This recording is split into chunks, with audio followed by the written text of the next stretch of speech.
प्रेक्षक महाराष्ट्रात निवडणुकीचा सीझन हा पुन्हा एकदा सुरू होतोय। कारण स्थानिक स्वराज्य संस्थेच्या बहुप्रत्यक्ष असलेल्या निवडणुकींचा मार्ग सध्या मोकळा झाला। सर्वोच्च न्यायालयाने नुकताच निर्णय दिलाय आणि त्या निर्णयानंतर येत्या काही महिन्यांमध्ये पुन्हा एकदा स्थानिक स्वराज्य संस्थेच्या निवडणुकीची बिगुल वाजायला सुरुवात होणार आहे। सर्वच राजकीय पक्षांमध्ये आता अनेक वर्षापासून वेटिंगवर कार्यकर्ते होते, त्यांची इच्छा पूर्ण होताना पाहायला मिळणार आहे।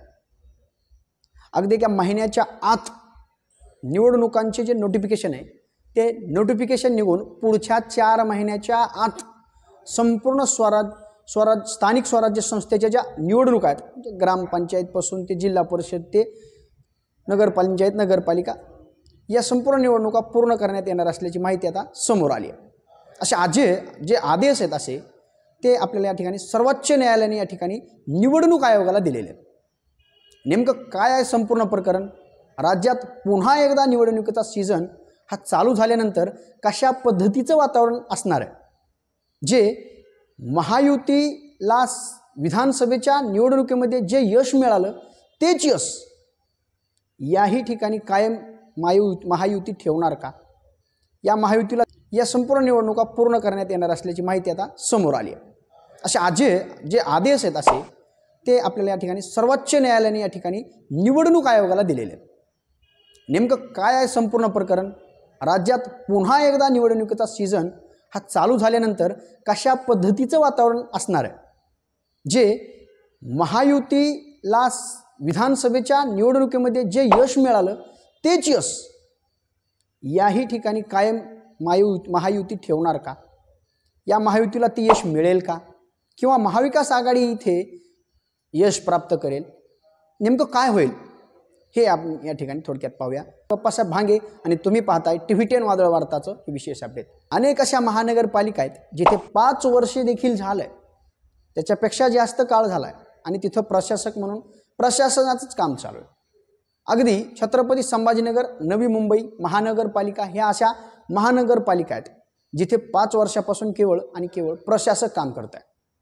तिथं कुठलेही लोकनियुक्त जे प्रतिनिधी असतात ते प्रतिनिधी त्या ठिकाणी काम करण्यासाठी नाही आहेत। महाराष्ट्रातील सर्व महत्त्वाच्या महानगरपालिकांच्या काळापासून कार्यकाळ जो आहे 2-2 वर्ष झालंय तो संपला आहे। तिथं अजूनपर्यंत निवडणुका या झाल्या नाहीत। काय प्रॉब्लेम होते? तर त्यावेळेस कोरोना होता, कोरोनाची समस्या होती आणि नंतर कोरोनानंतर प्रभाग रचनेचा मुद्दा आला, नंतर ओबीसी आरक्षणाचा मुद्दा आला आणि आता ओबीसी आरक्षणाच्या मुद्द्यानंतर 2022 पासून या निवडणुका पेंडिंगच होत्या आणि त्या निवडणुका कधी होणार यावर सर्व राजकीय जे पक्ष आहेत त्या पक्षाचे प्रतिनिधी लक्ष ठेवूनच होते। त्यांच्या मनात शंका होती की लवकर इलेक्शन व्हायला पाहिजे किंवा आहे किंवा होतच का नाही, असे देखील प्रतिक्रिया दिल्या। ते घ्यावेत, तशा निवडणुका घ्याव्यात आणि तसाच सर्वोच्च न्यायालयाने आदेश दिला येत्या 1 महिन्याच्या आत सर्व निवडणुकांचे नोटिफिकेशन राज्य निवडणूक आयोगानं काढावं आणि 4 महिन्याच्या आत संपूर्ण निवडणुका घ्याव्यात। काय सांगितलं ओबीसी आरक्षणाच्या संदर्भात कोर्टानं? तर ओबीसी आरक्षणासंदर्भात अशी टिप्पणी केली की 2022 मध्ये जी काय परिस्थिती होती 2022 ची जैसे थे तशीच परिस्थिती ठेवायची आणि त्यानुसारच ओबीसी आरक्षण कायम राहील। त्यानंतर त्यानुसार प्रभाग रचना आहे ते सगळं ठरवून तुम्ही लवकर म्हणजे एकदम फास्ट प्रक्रिया निवडणूक जाहीर करा। त्यामुळे आपल्या लोकांची कामे करताना ज्या अडचणी येत आहेत त्या अडचणी येणार नाही। म्हणून लोकप्रतिनिधी असणं सरकारी यंत्रणावर या आपली स्थानिक स्वराज्य संस्थावर लोकप्रतिनिधीचं असणं हे खूप महत्त्वाचं आहे मित्र। त्यामुळे लवकरात लवकर निवडणुका जाहीर करून ही संपूर्ण प्रक्रिया पार पाडावी असं सर्वोच्च न्यायालयानं निवडणूक आयोगाला सांगितलं। अनेक वर्षापासून जे काय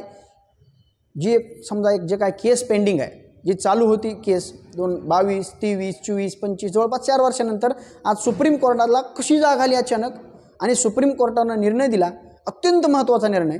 आता गेल्या काही महिन्यांमध्ये 2-3 महिन्यामध्ये कदाचित सर्व निवडणुका आता येणाऱ्या महिन्यामध्ये समजा आहेत आणि ते पार पडतील असं या ठिकाणी वाटतं। सर्वाधिक लक्ष असलेल्या मुंबई महानगरपालिकेची निवडणूक पिंपरी चिंचवड, पुणे आणि छत्रपती संभाजीनगर यासारख्या महत्त्वाच्या या निवडणुका त्याच्यामध्ये या ठिकाणी सहभागी। महानगरपालिकांची निवडणूक सुद्धा होणार आहे आणि मुंबई सर्वोच्च म्हणजे मुंबईवर सर्वांचं लक्ष आहे आणि महत्त्वाच्या पक्षाचं जिथं भारतीय जनता पक्ष विरुद्ध त्यांची शिवसेना अशी लढाई या ठिकाणी आपल्याला पाहायला मिळणार आहे.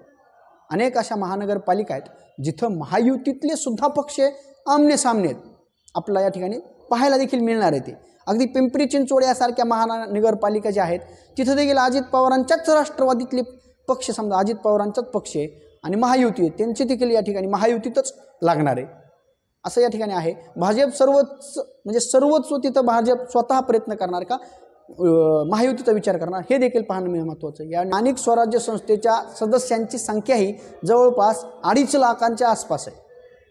त्यामध्ये 50,000च्या वरती ग्रामपंचायत सदस्य आहेत आणि या सगळ्या स्थानिक स्वराज्य संस्थेच्या निवडणुका ज्या अनेक वर्षांपासून पेंडिंग होत्या त्या आता पुढे येणार आहेत. म्हणून गुडघ्याला ज्यांनी बासिंग बांधून बसलेत त्या सर्व पदाधिकाऱ्यांना सुद्धा त्यांचे सुद्धा स्वप्न जे आहेत ते या ठिकाणी लवकरच पूर्ण होणार आहेत.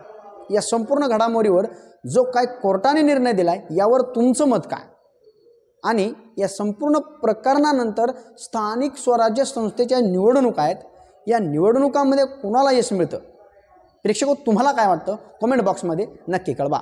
धन्यवाद.